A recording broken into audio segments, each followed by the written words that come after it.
All right, you got an old Dodge Ram, you need to change the oil. I'm gonna show you how on old Clifford here.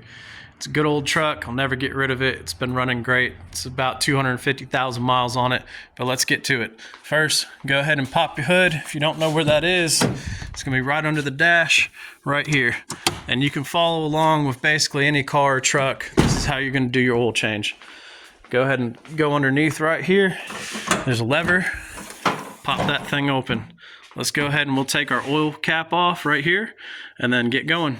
Okay, now that we have that oil fill plug off and set aside, I have a little cheat sheet here. I don't write this on all my cars, just the ones I know I'm gonna keep for a while. Like I wouldn't write this in my Corvette, but it just tells me what type of oil it takes, how many quarts, the numbers for the filter, and then 13 millimeter for the drain plug. All right, so go ahead and get yourself some oil. This is a 6-quart jug, so it's gonna work for us. Grab your 13 millimeter ratchet and socket, oil filter wrench, and finally an oil filter. Go ahead and slide your oil catch pan underneath the passenger front wheel, or behind it. Slide it up under here. And right there is your oil drain pan. Yeah, I know there's a lot of oil leaks. I don't care. It's got a lot of mileage on it. I'll fix it one day. It just means it's not gonna rust. All right, grab your 13. Go ahead and bust this thing loose. Take it off and drain that oil out.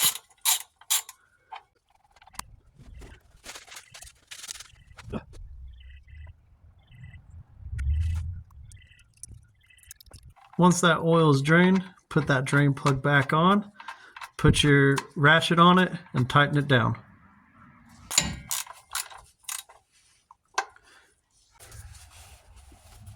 Now that that's done, we're going to go ahead and slide the oil drain pan underneath the front of the vehicle.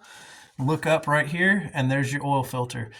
Go ahead and grab your oil filter wrench and pull that oil filter off. When you pull this oil filter off, oil will come out.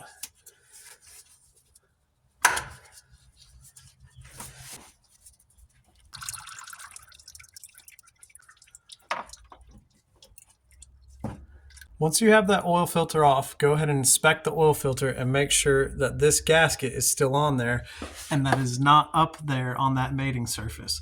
If it is, you need to take that off. When you put the new filter on, if the old gasket is still there, you're going to have what's called a double gasket, and it's going to leak oil everywhere.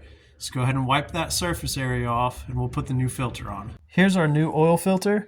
What I'm going to do is take a little bit of oil on my finger and put it on this gasket, prepare it to be installed on the vehicle. Some people pour oil in the filter to pre-oil it. You can do that. On this engine, it's installed kind of sideways, so I don't want any to pour out, so it'll be fine. After wiping that surface off, go ahead and put your oil filter on, spin it on, and put it hand tight. You do not want to use a wrench or a tool to tighten this. Just put it hand tight. I like to go ahead and grab a can of brake clean and go ahead and just spray off the excess oil. Clean this up a little bit. All right, now that we're topside, we're gonna go ahead and add our oil. But since this is an old truck, I always put a quart of oil stabilizer, whether it's STP or Lucas or Motor Honey, something like that. It's an old truck with high mileage. This helps thicken it up, helps that lifters to be a little bit quieter. So I'll add a quart of this and then 5 quarts of oil. Now this stuff's pretty thick, so you might have to stand here for a minute, especially if it's cold outside. It's about 50 out, so this stuff is as thick as honey right now. Go ahead and add this, and then we'll add our 5 quarts of oil, and then we'll check our level and be good.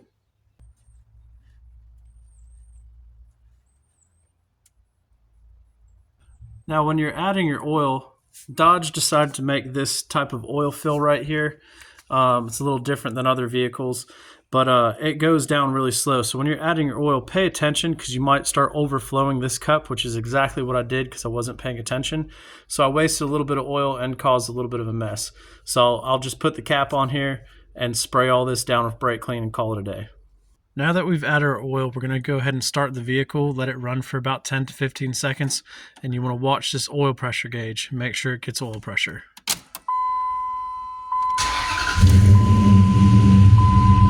And there's our oil pressure right there. Now we'll go ahead and pull the dipstick, go ahead and wipe it off. put it back in, and recheck that level. And right there, our level is good. So we don't need to add anything. If it's a little low, you can add a little bit more to it. While we're under the hood, it's a good idea to go ahead and check your other fluids. Make sure you got good brake fluid, check your coolant levels, and go ahead and check your air filter. It's also a good time to check your tire pressures on your vehicle. If you have access to an air compressor at the house, go ahead and open your door and look for your air pressures. Right there, it's 35 PSI front and rear, so we'll go ahead and check that. Now the final thing we're going to do is going to go ahead and grab our oil change sticker, write your date, write your mileage, plus 3,000 or 5,000 miles, whichever you prefer. I change it every 3,000 miles on this truck. Stick that up in your window and you're good to go. Now if you're wondering what to do with all that old oil, you can grab yourself a 5-gallon bucket and pour it in those, or take that empty oil jug you just used and pour your old oil into that. Take it to any AutoZone or O'Reilly's or anywhere like that, and they'll actually recycle it for free. Guys, I hope this video helped you. If it did, please like and subscribe, and check out some other videos.